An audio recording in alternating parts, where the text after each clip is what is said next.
welcome back to Inside Texas with the Girl Herd. Today we have special guest Julianne Faucette. Welcome. Thank you. Thanks for having me. Yeah. So, all right, let's introduce you a little bit.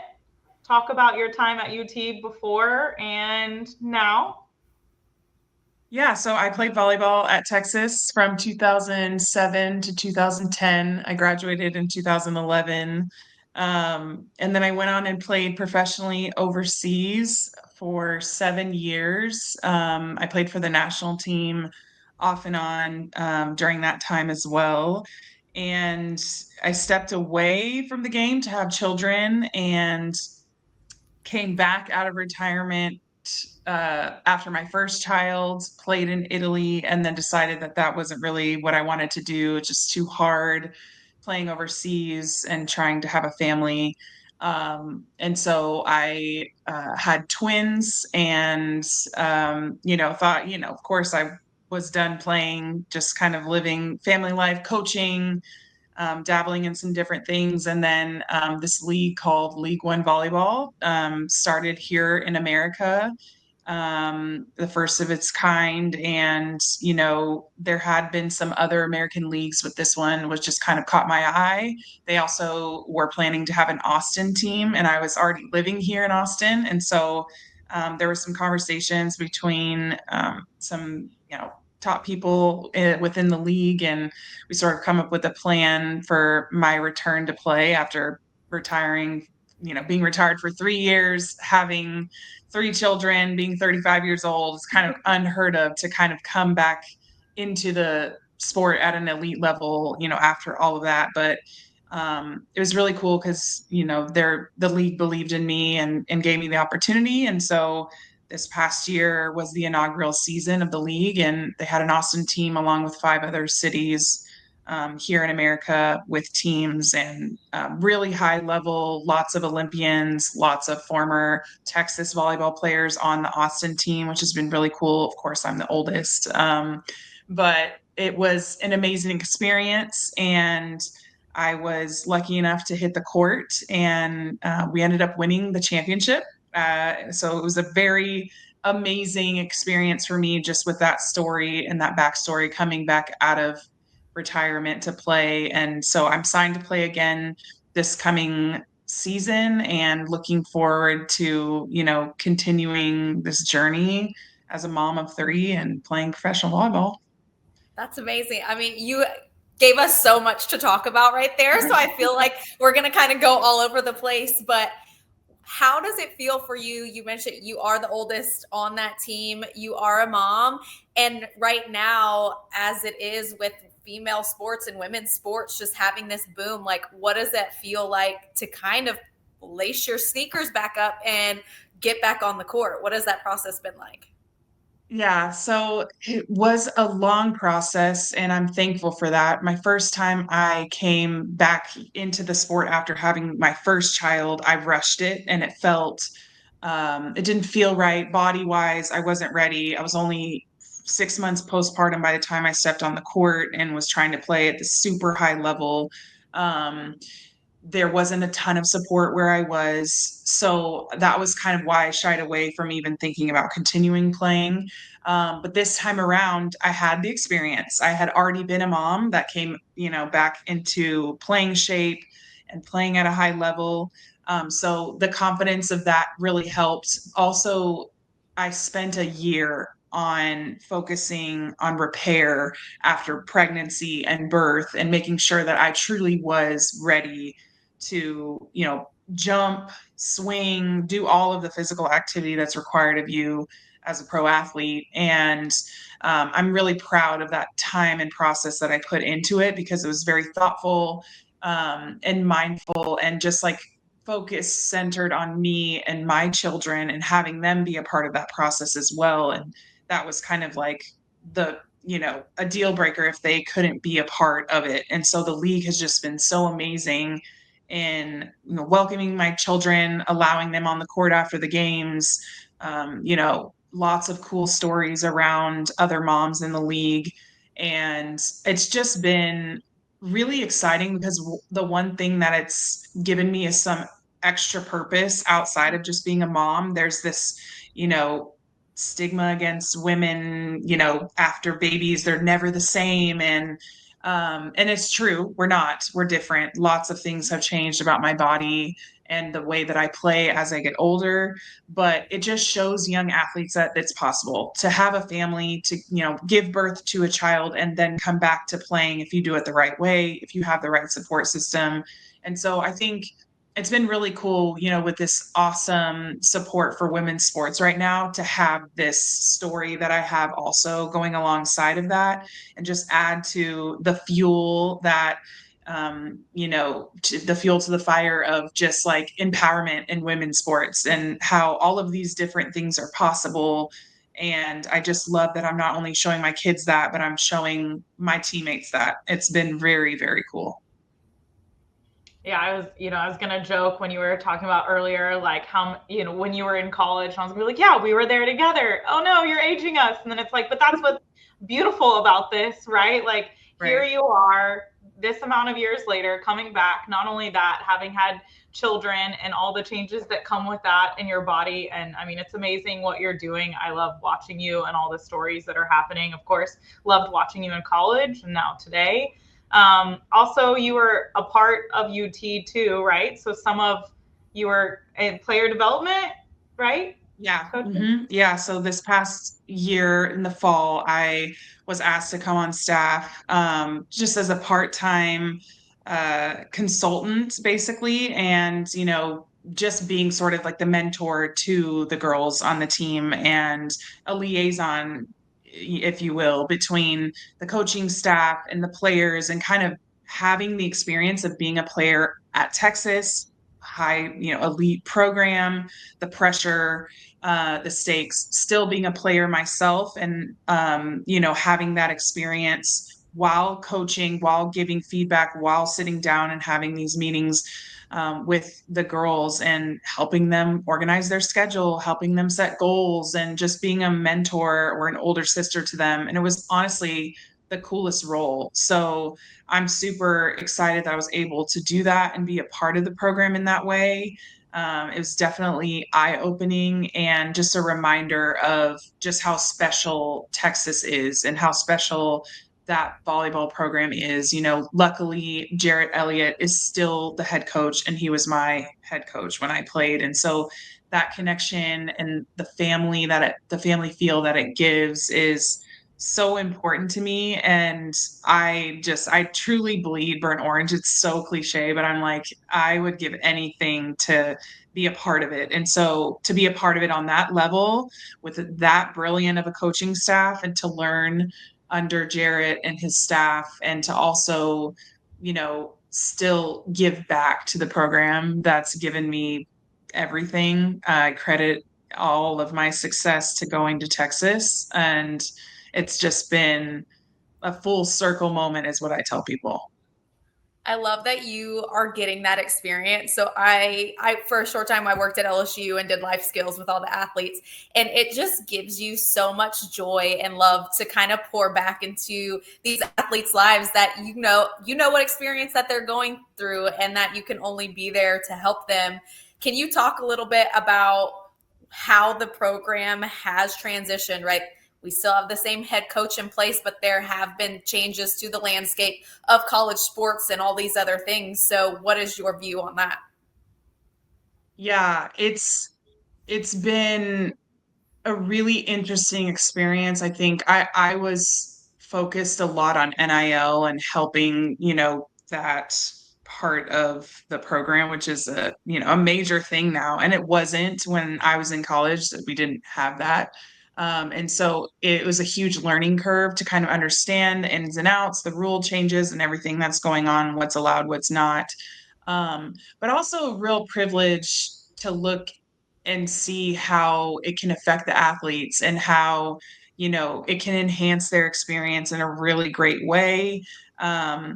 And how, lucky they really are for this opportunity, and to learn about finances so early. I think it was something that I was really excited about, and super fortunate to be able to learn, the landscape of college athletics has changed immensely, the transfer portal, different things that like that weren't really a big thing when I played. And so just learning that and being, open to it, because I think a lot of us who are older and didn't get that experience, like, what in the world is going on?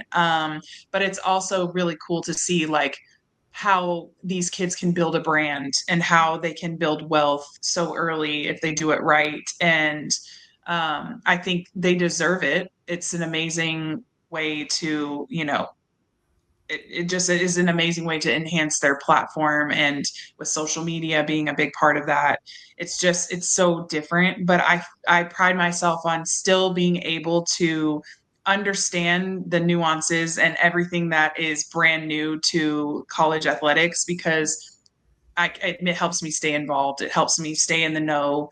And so I sort of still feel like I am a part of it in that way, as long as I'm learning and continuing to grow with that learning curve. So it's been really exciting, challenging for sure.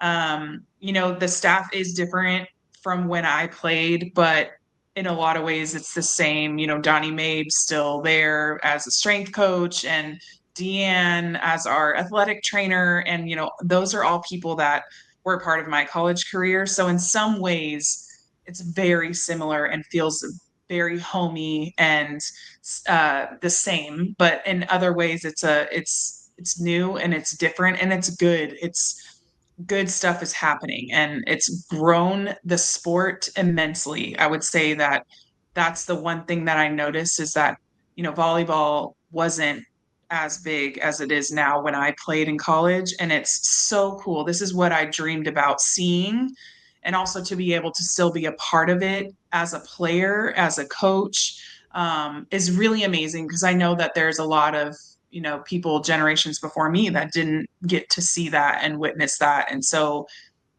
it's the sport we love, and it's booming. So I know we have so many questions about that and your thoughts on that as well. Before we get into that, let's hear a word from our sponsor, Luxe Kitchen and Bath. This video is brought to you by Luxe Kitchen and Bath. Luxe has been offering high-end kitchen and bathroom remodels for 3 generations throughout the greater Austin area. With 5-star review after 5-star review on Google and Facebook, and an A+ rating from the Better Business Bureau, you can put your faith in Luxe Kitchen and Bath's award-winning designers and skilled craftspeople to bring to life that dream vision of your special home. But that's not all. Luxe's all-star team provides full remodels, large additions, and even commercial build-outs as well. So call Luxe Kitchen and Bath at 833-358-LUXE today. Or visit luxekitchenbath.com to discover where quality meets luxury and begin the process of transforming your home. Get a free quote today by calling 833-358-LUXE. That's LUXE. Or by visiting luxekitchenbath.com. Link in the description. All right. So you said obviously being coach and player and mix. I have to know, like, what is it like kind of coaching them, then also playing now with some of the girls? How's that going?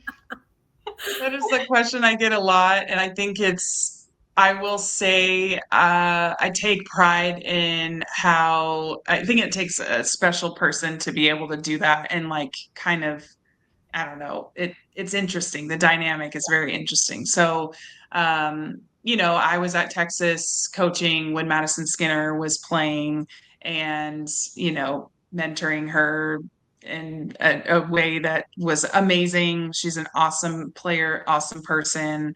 To watch her grow just in her senior year was amazing. And then she got picked up by Love, and we play the same position. And so very interesting dynamic. But the really cool thing is that I've recognized that, I had my time. I've really put in a lot of work over the years to have a great career, and I know what it takes. And so my passion is really mentorship. I love that side of coaching, and I love that side of just giving back to the game and to the young players. And so I sort of just took it as an opportunity to mentor her. And as well as a lot of the other young players that had just graduated the year before. And I had been around the program for a while because I've been in Austin for a while. So, an official coaching title was just given to me this past fall, but I have been around these girls that I'm now playing with.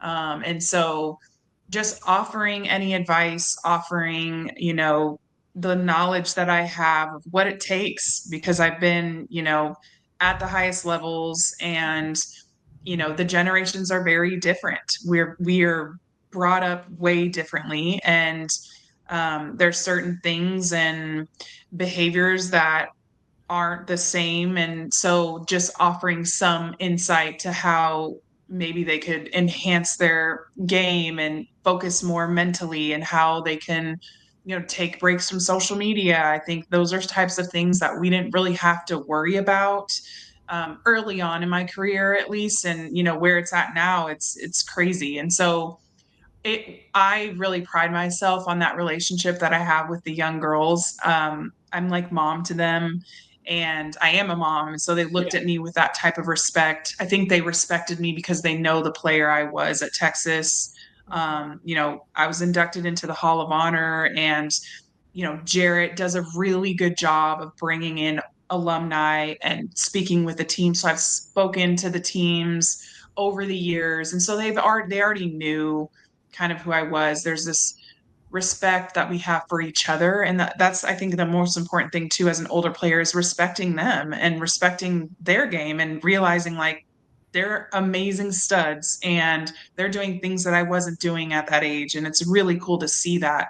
And so just having that mutual respect, and openness, and that dialogue and support. I'm also pride myself on being an incredible teammate. So whenever I wasn't on the court and I was in her ear giving her feedback. And, I think that's really important, because there can be a lot of pride in that and trying to navigate that. And it's totally understandable. But I thought it was just like, this is rad. Like, I'm old and I'm out here playing with y'all youngins. And it's like, I can, be proud of that and excited about that. And also realize too, like, I've had a lot of experience and time on the court. And so like, it's, my time to segue. At some point I'll give up the game physically. And so it's just cool to be able to almost be like a player coach in certain situations when, I'm on the sidelines and offering feedback and things that I see, because I've just been around the game for a long time. And so I'd say overall, I thought it was a very positive and cool experience. That's amazing. I also love that you say how much that you bleed burnt orange, because we are the same. I feel like people that went to school in our era, that is how we feel about Texas. And that it's so cool that you are there to mentor and kind of show these new kids, when now picking a university can seem very much like a business decision. And with the transfer portal and people coming in and out, that they have somebody that kind of instills that tradition and that network and that love for the university into them. So with that, like, what do you see for this season? I know we have a lot of shoes to fill. There is one girly that I'm really excited to see from my time at LSU. I got to meet Marcus Spears, and his daughter is coming, and I am so pumped for her to be a Longhorn with a family that is traditional LSU, like, bleed, or they don't bleed, they go Tigers, purple and gold all day. And so now for her to come to Texas, another powerhouse school, and now that we're in the SEC. Right. Yeah. I think that is one thing that I love bringing around the team. Like you said, it's, pride and winning tradition of the Texas Longhorns will not be interested in the weak or the timid. Like, do y'all know that? Like, that is something that has stuck with me my whole career. And I remember reading that in the weight room every single day when I was in there. And really, I don't think it was until I graduated that I realized what that meant, and, what it meant to be a Longhorn, and how there is so much pride and there is so much tradition. And to uphold that when you put on the jersey, we used to not have our last names on our jerseys. It was just Texas on the back of my jersey. And, so it's the name, and it's the university, and it's the pride that runs through that. And so it is a very big thing for me to be a reminder of that. And you're right, the transfer portal and kids leaving or new kids coming in from different schools, like you have to sort of teach that. And I think Jarrett does a really good job. I'll go back to that, of just ensuring that the girls are around alumni, they're around, people who do have that Texas pride. And, as scattered as athletics in college can be now, just because you can jump ship really easily and it's sometimes based on NIL and different opportunities. The fact remains that if you go to Texas and you're a Longhorn, you're a part of something bigger forever. And so I just try to remind the girls of that. It's like, this is a very unique school in so many ways. And I think for the majority of the girls that have come through in this new generation, they recognize that. And it's really cool because that can be rare these days. And so, yeah, I mean, a huge testament to our time when we were just grinding it out, no chance we're jumping ship and headed to a different school. And it's such a pride thing. I'm so thankful to have gone to Texas and graduated there. And the tradition lives on. It's just going to continue on. And that's how it is to be a Longhorn. So We want you to play forever, obviously. But when that time comes, what do you see yourself? You said you love the mentorship a lot. Do you see yourself doing that in the future, becoming a coach? Like, you don't know yeah, yet. so I've coached at the high school level. During my, retirement, I was coaching and on an athletic staff at a school, and I really enjoyed, being around young people. I feel like that is something that I will continue to want to do. I think when I'm done coaching, I will offer mentorship. And I think what's really cool is having online platforms now that allow that and allow access that I really don't have physically, because I have 3 children, and there's a high demand of time for them that is dedicated. Obviously playing is really, it's a lot. I have a ton of help with my children when I'm on the road. But I do see myself, when I segue out, I really would love to continue to help the league grow. This particular volleyball league, I see huge potential in becoming truly a major league for sports. You know, sort of like the WNBA and what they've been doing and where they started and where they are now. I see that vision, and I see the leadership, and I see kind of the ownership. We're going to have team owners coming up soon. We were just bought by the Spurs and some other investors. And so, there's going to be individual franchises soon. And that's just kind of the model that we're headed towards, is just a great looking major league for women's sports in America. And volleyball has always just had to be played overseas in other countries. And so I'm really passionate about that. I'm really passionate about allowing this generation to stay home, because I think it truly is one of the, not the only way, but one of the best ways to have a family and still play and still live, within, a plane ride, an easy plane ride to your home state, around family that can be in the stands and watch you play. So I do see myself being a part of this league, even after I'm done playing. I think coaching is something that I would love to do at the D1 level. It's just the demands, for a single mom with 3 kids, it doesn't really make sense. I could see myself coaching at the pro level at some point. I really just, this higher level, I love high school, I love developmental levels. But I think the fine tuning and the strategy at the high levels is very fun, and it almost gives me the same rush that I have when I play, if that makes sense. Just like giving little feedback here and there and seeing kind of strategical wins that I can, and moves that I can make. that excites me. And so at some point, I think I will coach. I will always, offer private lessons. I'll always coach camps and clinics just because that stuff is a part of it. And I enjoy working with the youth, and I want to continue to do that at some level, whatever that looks like. But I think for long-term career goals, it's really pushing this league and being a part of that and being a part of the athlete experience and making sure that the athletes are taken care of. And I'm a mom and I'm played as a mom. So there will be moms that will come into this league and need help and navigating how to do it. And so there's mentorship in all of that. So I think that's really cool. And it's just kind of figuring out what that career path looks like. You gave me goosebumps. I want to see this league take off as well. I want it for all of you guys. I love your ambitions and what it can turn out to be. And I mean, I know we all believe in it for sure and love where it's going. And we look forward to it. And it's been great to catch up with you today. It's been awesome. We're excited to see where you go and what this next year holds. Yeah, it's going to be awesome. Well, schedule should be released soon. So yeah, you guys should come to a game. We will. I look forward to it. We love how packed it now gets for volleyball games. Like always sold out, like bumping. Always. No tickets available ever, even sometimes for alumni. I'm like, you guys gotta give us tickets. We built this. Well, yeah.